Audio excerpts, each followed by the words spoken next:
So here it is, June 9th, 2009, an update on my cottage. The lupins are coming in the wildflower garden. The spring bulbs have gone by. Some more summer flowers will be blooming there. And then beyond is my raised vegetable beds, which I planted for prospective, for tenants. I thought it'd be a nice gift. And I've got pumpkins coming in, which I did not plant. I've got to move those. They were in the soil. There's some tomato plants and a zucchini plants and Swiss chard coming up there.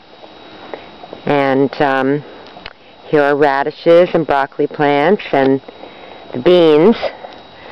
You can see the beans are starting to come up. There's some beans right there. Planted 2 rows of beans and basil and mesclun mix with some little plant that is very happy here. I thought it was part of the mesclun mix, but no, it's something that was in the compost soil, and oh my goodness, whatever plant seeded itself there, thousands of seeds, and I'm just trying to pull them out now. I hate to do it because they're such happy, thriving little plants, but I'll show you one. They're not edible, that's for sure. They almost look like up in the pansy family. But there they are, and I just hate to pull them because they're alive and happy, but they're not edible, so I'm really sorry, but there are just hundreds of them in here, and more coming up, so this is a real painstaking process, but anyway. And then there's another pumpkin seed there I've got to pull out and give to somebody, and I planted scarlet runner beans here. Got to put in the netting. They're starting to come up. So hopefully I'll get some good tenants that will appreciate this. And here's my crabapple tree, which did not flower this year. I don't know what's wrong with it. And here's the garden by my cottage. Rhododendrons are blooming. The peonies will hopefully open next week. The lady's mantle is starting to bloom. Evening primrose. Irises. I don't have that many irises blooming. They may be planted too deeply. Phlox in there.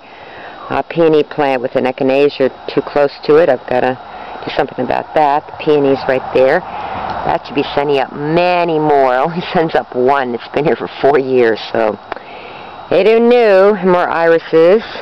And this mulch is a dark mulch. It's really black, and I really don't like it, but it'll probably fade to brown, hopefully. So there it is. That's pennyroyal there, that beautiful yellow-green, and my spirea over there. And beyond, I had a lot of hostas in the garden back there, but the deer ate them. Oh well. And there's my little cottage. And there's my Christmas tree to be someday. My little spirea. It's in there about 10 years. And here's the walkway I put in, which I love. Put little blue stones. So you can see those blue stones right there. They've gotten a little dull. I've got to scrape and sand and paint these steps and replace this railing and secure the banisters. They never were secured, but I have a carpenter coming over to help me with that and do something about the screen in this door. And here we are going into my cottage. Turn on the light. It doesn't do much, but anyway. There's my great-grandmother's cedar chest, which I love. Fortunately, there's a big split in it. This stays here, and I just ask the tenants to be careful with it. And I usually cover it with something because this gets a lot of solar gain in the winter because it faces just a little west of south.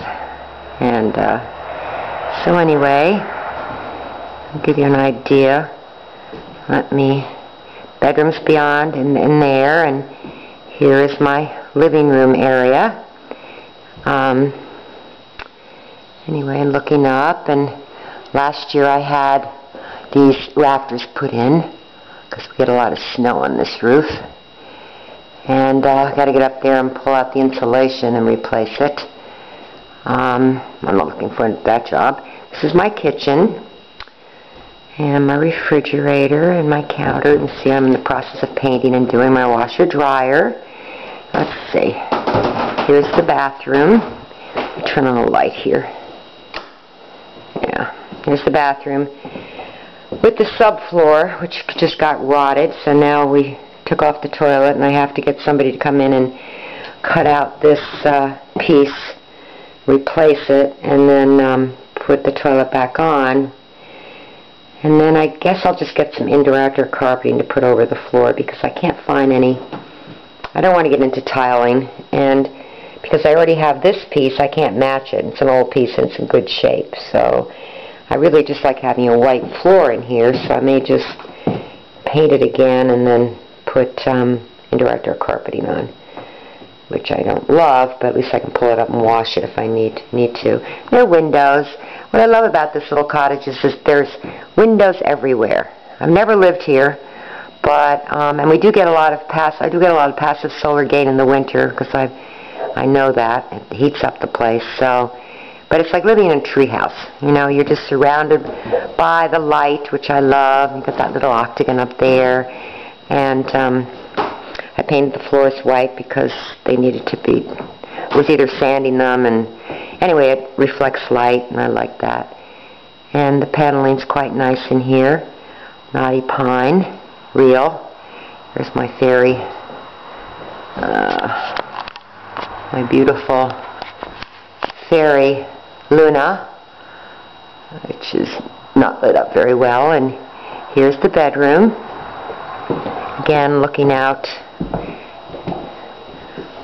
onto the beautiful spirea and rhododendrons that have bloomed. This is my bedroom, and so this is where I'll live someday, hopefully.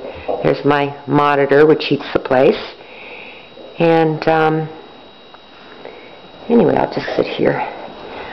It's very quiet here. I love it. Now, this is where I will live. This won't necessarily be my furniture. This is just things I lend out if they want to use them. I'll have a much nicer rug in here. Basically, the theme will be in the red family, red and white.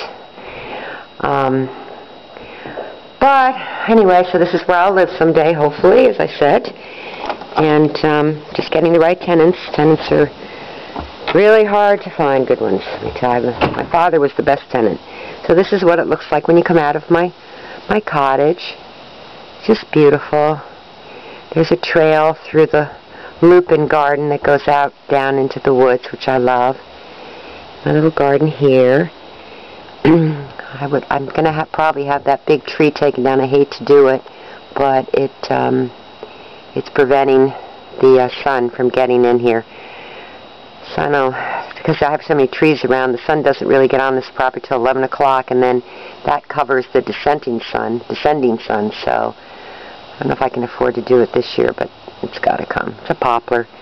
And there's my other thing, my other shed, my beautiful rhodies, which the reason I haven't done the banisters is because I'm waiting for the rhodies to bloom and go by blooming, and then I've got to prune them so Stanley can get in here on the other side and screw these banisters in.